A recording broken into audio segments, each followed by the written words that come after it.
இன்னைக்கு தென் மாவட்டங்கள்ல உங்க எல்லாத்துக்குமே தெரியும், காசு கொடுத்தா உணர்வோட வந்து இதெல்லாம் பார்க்கும் போது நம்ம சொன்னார்ல,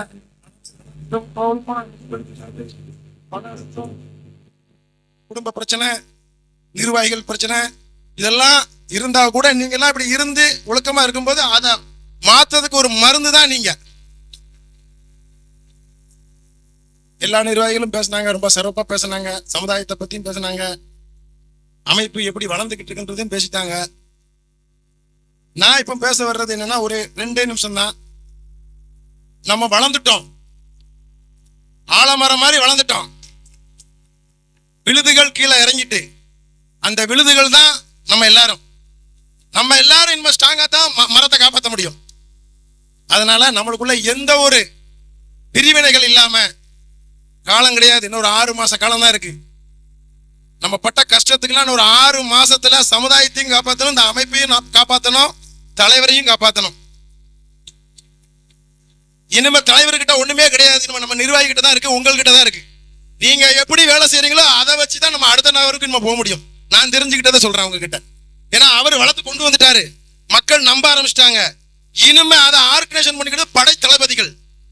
படைத்தளபதிங்கிறது மாநில நிர்வாகிகள், தென்மண்டல நிர்வாகிகள், மாவட்ட செயலாளர்கள், ஒன்றிய செயலாளர்கள், கிளை செயலாளர்கள் தான். ஒருத்தரும் ஒரு கருத்தை பேசினாங்க, ரொம்ப கரெக்டா பேசினாங்க. யாரையும் குற்றம் இல்லாம மனவேதனை இல்லாம பேசினாங்க. என்னோட கருத்தை நான் சொல்றேன், கிளையில இருந்து தான் ஆரம்பிக்கணும். நம்ம இது வந்து ஜாதி கட்சி, நல்லா புரிஞ்சுக்கோங்க, திராவிட கட்சி கிடையாது. சாதியை காப்பாத்துறதுக்கு வந்திருக்கு, நம்மளோட சன்னதிகளை காப்பாத்துறதுக்கு ஒண்ணு சேர்ந்திருக்கோம். நம்ம யாரையும் போய் ஆர்டர் பண்ண முடியாது, நீ இப்படிதான் நீ நிக்கணும், நீ இப்படிதான் நிக்கணும் அப்படின்லாம் ஆர்டர் பண்ண முடியாது. அன்புக்கு மட்டும்தான் அடிமை. அன்பால மட்டும்தான் நம்ம அந்த கூட்டத்தை கட்டுப்படுத்த முடியும். அந்த அன்பால தான் இவ்வளவு கூட்டத்தையும் தலைவர் சேர்த்திருக்காரு. அந்த அன்புக்கு எவ்வளவோ நம்ம கோவப்பட்டாலும் பொறுமையா இருந்து இந்த சமுதாயத்துக்கு ஏதாவது செய்யணுங்கிறதுனால தான் இன்னைக்கு தென் மாவட்டத்துல தேவமார பத்தி பேசணும்னா கொஞ்சம் பயப்படுதான். புரியுதா உங்களுக்கு? அனாதையா ஆயிருக்கும் இந்த சாதி, இந்த பிஎம்டி மக்கள் பாதுகாப்பு இயக்கமும் இந்த KN இசக்கிராஜா தேவர் இல்லைன்னா அனாதையா போயிட்டு இங்க இருக்கிற ஒருத்தரும் எந்த அமைப்பிலுமே இருந்திருக்க மாட்டீங்க. எனக்கு தெரியும், ஏன்னா நான் ஊரா போய் அலைஞ்சு பார்த்து ஒரு நிர்வாகியும் பிறக்கிருக்கேன். பாதிக்கப்பட்டு உங்க கதையை சொல்றதை விட என் கதையை நான் சொல்றேன். நான் எந்த உறுப்பினர் அட்டையும் என்கிட்ட கிடையாது. நான் முத ரசிச்சது, நான் சமுதாயத்தையே ரசிக்க மாட்டேன், நான் வளர்ந்ததே எல்லாருக்கும் தான் வளர்ந்தேன். ஆனா அந்த இடத்துல எனக்கு சாதி தேவையில்லை, என்ன அவங்க அப்படி பார்க்கல.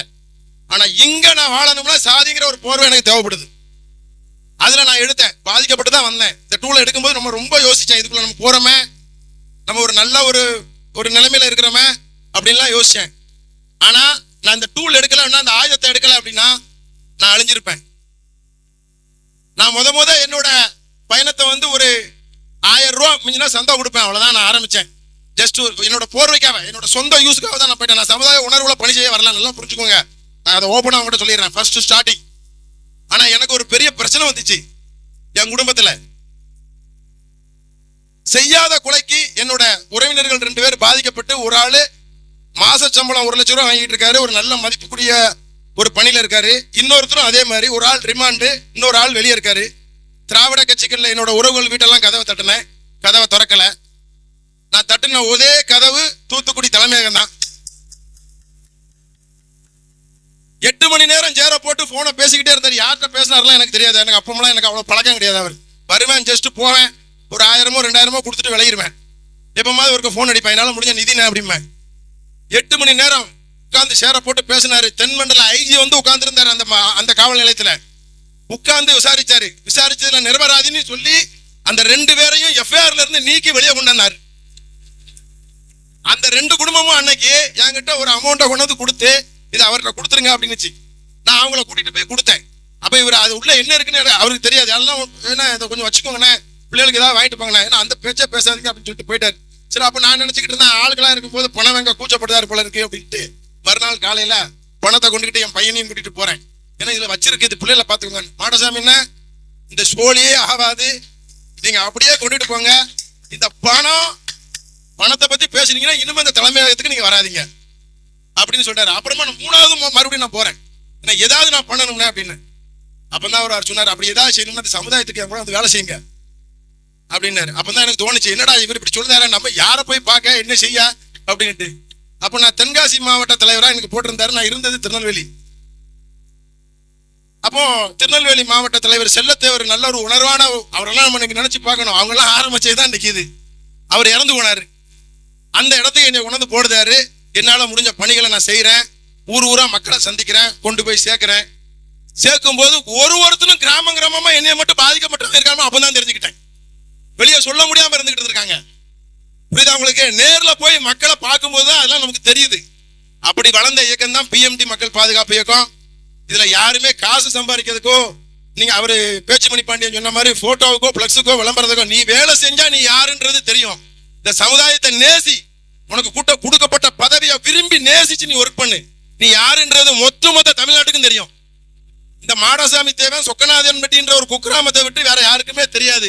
இன்னைக்கு கன்னியாகுமரியில இருந்து சென்னை வரைக்கும் தெரியுது அப்படின்னா இந்த பிஎம்டி மக்கள் பாதுகாப்பு இயக்கத்துல வேலை செஞ்சதுனால, அவர் என்னை அடையாளப்படுத்துறதுனால.